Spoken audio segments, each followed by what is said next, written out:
Welcome back to another episode of Faces of Our Cities. I'm your host, Jesse.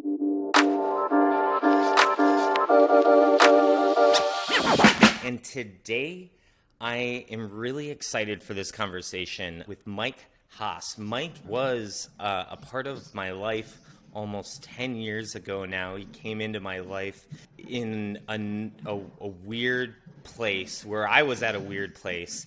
And God just knew exactly what I needed to get through that time. And Mike came in. I'm pretty positive Mike saved me from going to jail. I'm pretty sure Mike helped me try to understand my job at the time. I was working in development. And if I remember right, so Mike, you were a consultant for the nonprofit that I was working at, which was an after-school program. And I want to say we were just working together for a couple of months. And you've got such an insane background. Like the 20 minutes that I said we were going to use for this podcast doesn't even give us close to enough time to really dig into your background. But could you, for the audience, help us understand kind of the fast version or the short version of your history that led you up to where you're at right now? Sure. Yeah. I mean, I made some pretty poor choices when I was young, and ultimately went to prison for, I don't even know, altogether, including county jail, it's like 10, 11 years. And it's, in between state of Wisconsin, Tennessee, Oklahoma, Indiana. It's pretty I didn't crazy. realize that you had been in that many places. Yeah, they transferred, the county jails, and then they transferred me. So when I got sentenced here in Wisconsin, at that point in time, they were moving inmates around. So I was one of those lucky ones that got to go to Tennessee, Oklahoma, and then came back. Okay. Lucky? I guess. I mean, warmer weather, I guess, right? Warmer weather and rattlesnakes. Yeah, that's great. And so, obviously, that was a defining part of your life. Can I bring this up? We're recording, so either I have to delete it or I'm okay with bringing it up. But I think you're like one of the only people that's been pardoned, more or less, right? Like you no longer have that on your record. So not pardoned. I was given a gift by, I would say, the district attorney's office of the county that I worked for, which was Waukesha County at the time. Brad Schimmel, who was the DA at that time, one of the assistant DAs, and Paul Bucher, they're the ones that ultimately gave me my gift. I credit Brad Schimmel for opening that door for me at that point. Wow. So, in that, I guess, are you willing to go into what that means? Because I don't think people understand what a gift for someone who's been to prison looks like if it's not a pardon. Yeah. Yeah, no, absolutely. So when I came out and then moved back in, I moved in with my wife, which is now my wife. We created this program for Waukesha County. So I was working at a teen center at the time, and I designed this program with her, and we invited a bunch of people, and to have this meeting, Brad Schimmel came and then liked it so much, we brought it back into the same courtroom and courthouse that I was sentenced in. So sitting at one table as the defendant, now sitting at the prosecutor's table. And then to even go farther than that, my DA at the time was now a judge, and the judge that sentenced me was one of my very first donors. And so to be given a check for my first donor in the courtroom that I was sentenced in by the DA, and now have this program in the courthouse to serve the youth of Waukesha County, that was the gift. So it never looks back. And so now you're CEO and executive director of Empower MKE. Can you give us the Yep. breakdown? What is Empower MKE? What are you guys focused on? What are you doing? Sure. Yeah, so I mean, Empower MKE is like a multifaceted program. And so it's designed as a pre-charging program, second chance. And so when you look at it, Waukesha, Milwaukee County, right? If any juvenile or young person, 17 to 25, goes to court facing these charges, I think everybody deserves a second chance. I got one. I've And gotten so like we seven, ultimately, so right? So we ultimately provide an educational diversion program for 14 weeks. And then if they complete it, then either the district attorney or their lawyer or public defender, we've already had the agreement. The felony gets reduced to a misdemeanor, the misdemeanor disappears, or how it happened in Waukesha County was pre-charging. So it never hits the court docket, it never hits your record. It's kind of sealed. It's like it doesn't exist. So that's one part.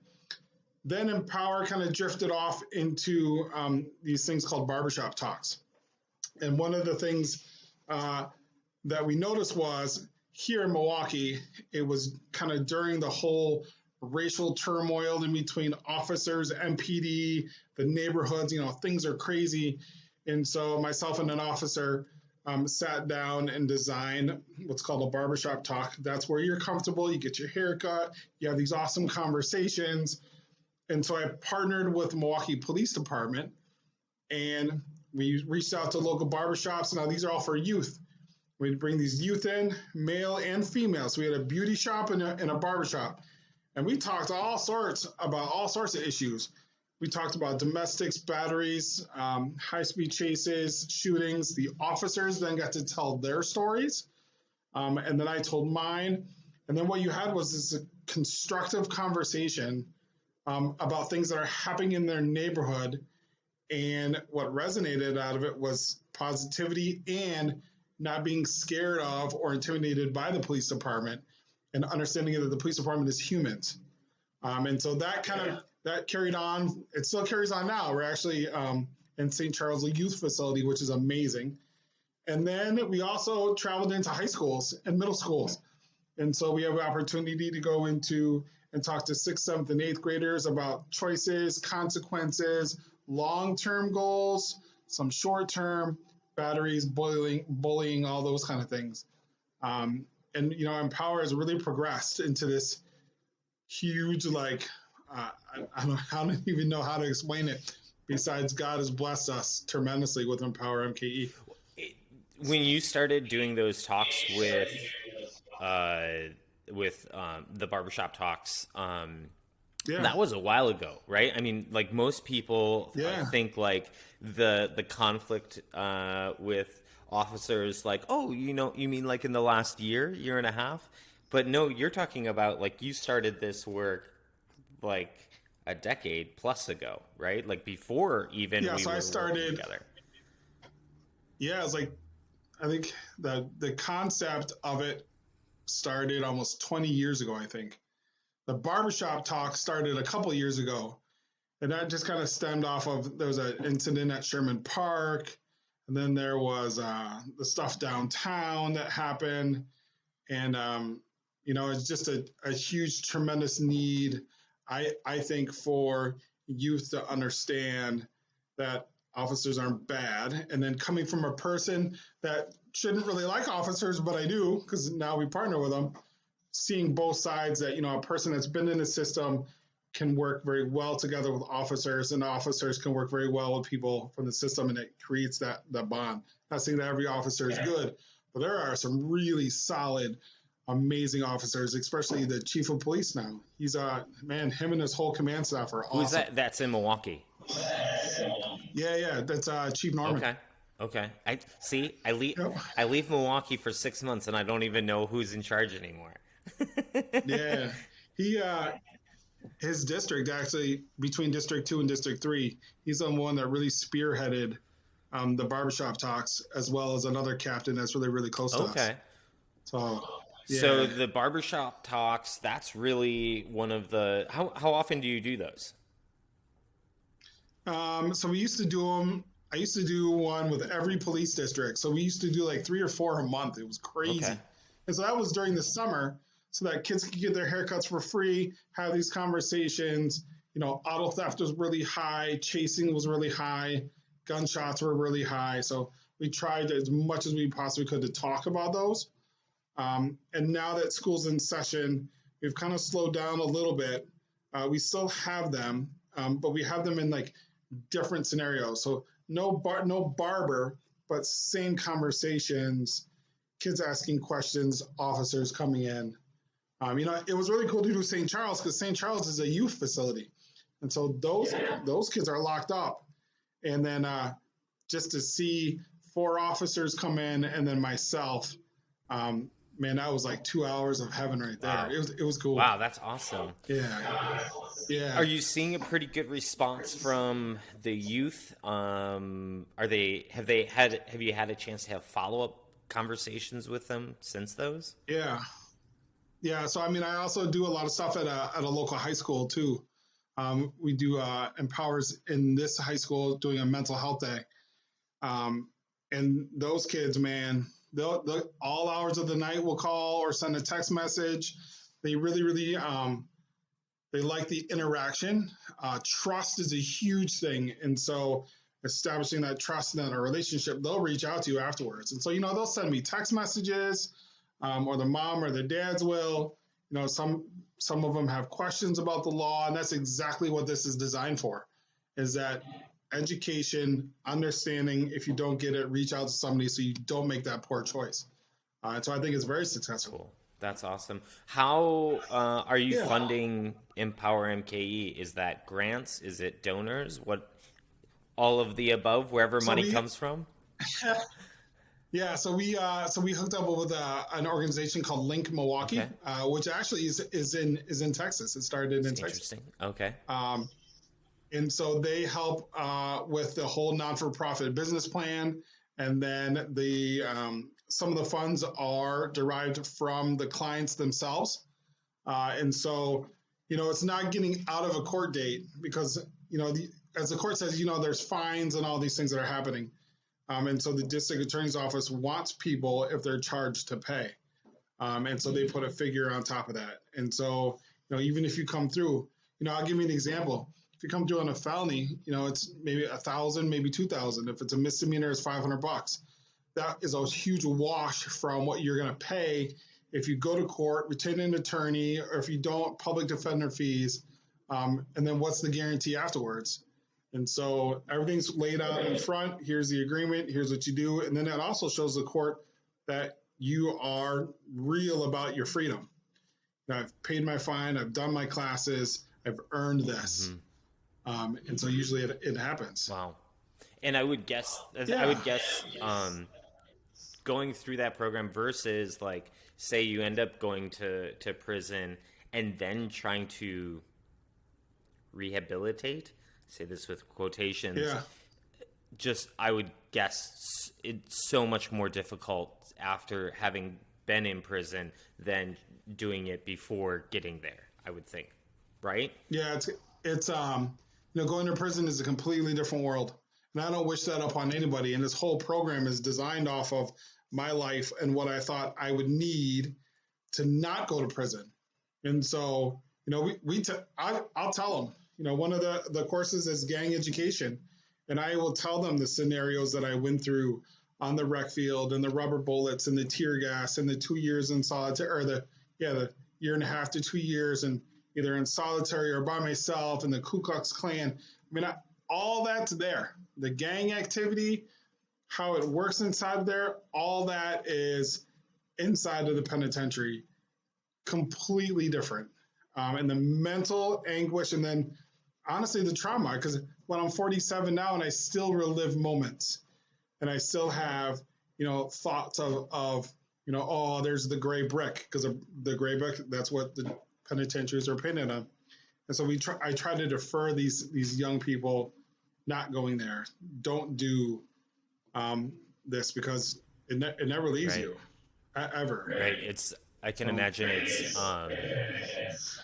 Yeah, that the trauma that you end up going through and what it would take for just someone to go like to try to work through normal trauma, right? Like the Yeah, like non-prison trauma um yeah. is hard already and requires hours and hours of therapy, and now try to do that as a someone who came out of prison.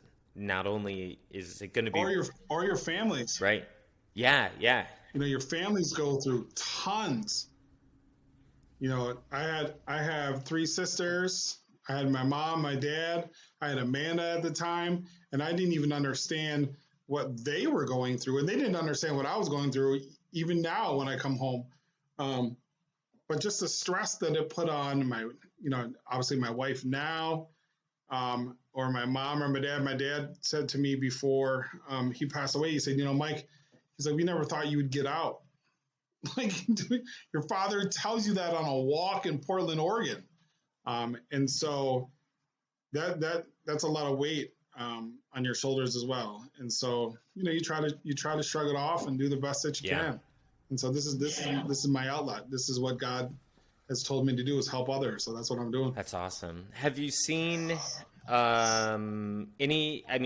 success rate of the program? Or do you guys track if there are repeat offenders after the program or anything like that? What kind of a success rate are we talking and are we seeing, or are you seeing? Yeah, when we were full steam, we were at about 97%. Wow. And so when you talk about success, I mean, I've got a couple. I have I've got tons of kids, young adults now, that are moms and dads that are just working, and some of them I see. But I've got one that came to me on pretty serious offenses, went through the program, is now a detective for the town of Brookfield. Wow. And so I have another one that graduated and went on to become a U.S. Marshal. I had one that's just recent, the middle of last year, that really got arrested in Waukesha County, went through the program, and there was no option on the table. He was definitely going to go to jail. We went back into the court, and the judge goes, man, I know Mr. Haas, and I know his program well. And then we put expungement on the table, and she granted that after 2 years so that he could become a real estate agent. And so that's a huge success story, because Waukesha County usually doesn't do that. And so to have that expungement is a big deal. And so it's cool to see these young people rise up and do what they need to do and honor that. Wow. So That's awesome. Yeah. Where do you want to? Where are you taking this? Is you're in Waukesha right now. You're obviously MKE Milwaukee's in the name. Is there a desire or an interest from other counties and other systems to have this program, or is this system and this program that you've built, I guess, so reliant on you that you can't be in that many places at once? What does that look like? It's no. So let me tell you. So and people say that all the time. You need a person. It's not relying on me. You need a person that's been through the system, that is not scared to put his life out there. And so I have put my life out there. I've been chased by the media. I've done the interviews for the news. And so one of those things is, if you have a person that's dedicated and led by God, number one, to do this can be extremely successful. And so my ultimate goal would be I really would love to hit Minnesota. Hennepin County, I think, is one of those counties that I would go into, find a person that's just like me, help mold that and do an offshoot. Indianapolis would be another one. They're struggling a lot down there with narcotics and gangs. And I always have a heart for Michigan, so that's where some of my family is. And so you can model this program anywhere. You just have to have a person that's been through it, that wants to see the success and then understands it. At Los Angeles, probably not. A little bit too big for me. Not exactly someone that you can mold from the beginning, right? Like, oh, you haven't been to prison? Right. Well, first let's get you to prison for 10 years first. All right, and but Yeah. you're a perfect fit. But you need prison first, right? Like You gotta do 10 years right, first. right. Like, yeah, that's not going to work, right? Yeah. Yeah. So I'm sure that is even more complicated than it's a more complicated growth plan than most people are used to having to figure out. You have to have been Yeah. to prison. You have to love Jesus, and God's got to set that on your heart. But I mean, I think that you and I can both say with confidence that if it's a program that has God behind it, A, Yeah. nothing's impossible, and B, He's going to bring those people into your life right when you're ready for them. Which is I going to mean, be exciting. right. And I mean, this, there are tons of people that have stories. And so, one of the gifts I think that God has given me is a gift to gab. Although, my wife is like, come on, let's go. I love talking to people, and it's, God bless her because she's a very patient individual. And so I talk a lot. And so there's so many people with so many stories that have gone through so much. And so just finding that right person and then saying, hey, I have this idea that I've been running. Why don't we take it here? And so it's like you do. You got to travel. You got to meet people, and boom, we'll see what happens. Let's see what God does. Yeah, totally. All right, let's get into the meat of this podcast, which is can you share some life hacks? I mean, I kind of want to know like a prison hack, to be honest with you. I think we deserve at least one like mix A prison hack. or maybe like don't mix the ketchup and the mustard. I don't know, something like that. Can you give us or can you give us just something that you did? Are you willing to give us something that you did that kept you being able to move forward? 10 years is a long time. What was something that you did? And then yeah. All right, so I'll give you a life hack that you don't do is when you're in solitary confinement, do not that stun shield really hurts. So, as crazy as I was, maybe once or twice was good enough, but it's really painful. Wow. So that's a I don't even know what a stun shield is, so I'm gonna Google that. It's they come in and they bum rush your cell after certain commands. They tear gas you, and then they hit you with 50,000 volts through your body. It's quite entertaining. And you're a big dude, so yeah, it's not fun, okay. man. Okay, don't. Yeah. All right, the shield. Watch out for the shield. There are, it was funny because I was just talking to my wife about this the other day. Ramen noodles. So you can cook ramen noodles like 90 million different ways. And so, being hypothetical, you can do ramen noodles like 30 different ways. And so, life hack is the chili ramen noodle is the best. Oh, yeah, no, I'm with you on that. Hands down. Hands down. Hot and spicy. I've eaten a lot of ramen, and I think that any entrepreneur has either eaten a lot of ramen or a lot of peanut butter and jelly, or both. And if you haven't, then you got into the entrepreneur game with plenty of money in your savings account. Yep. And sardines and oatmeal. I used to eat that a lot. That sounds terrible. It's horrible. Don't try it. Protein? But it's one of those things that fills you. So sardines are protein, oatmeal's protein, and then you go and work out. As terrible as it sounds, it's really filling. So, yeah. Okay. Yeah, those are prison hacks. What about any current life hacks or business hacks that make you really efficient, or things that you're like, gosh, I just do this every single day, and it makes all the difference? Okay, so I mean, there's a couple. Number one is, I know that she's going to come at me when I say this, but making sure that you have a very, very strong woman in your corner. So I have one. God has blessed me with the most amazing wife that a man could possibly have. And so, granted, I don't listen to her all the time. She's there and keeps me in line. So try to find one of those. Number 2 is have a really, really good grant writer. A good grant writer that knows you and knows your mission is very, very important. And number 3, surround yourself with positive people. Okay. And so, the doors will be closed on you. The positive people are the ones that are going to reinforce your mission and your goal and keep you striving. And so God has placed these people in your life, and allow him to do it and listen to what he does and follow his path, because ultimately it's his path. That's the biggest thing. It's not your world, it's his world. So. Cool. Thank you for sharing that. Yeah.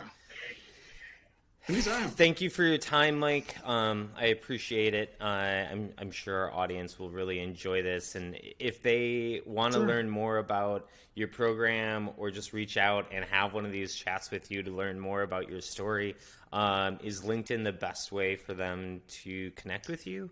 Or would you prefer through a website? No, we've got LinkedIn. We're on Facebook, Empower MKE.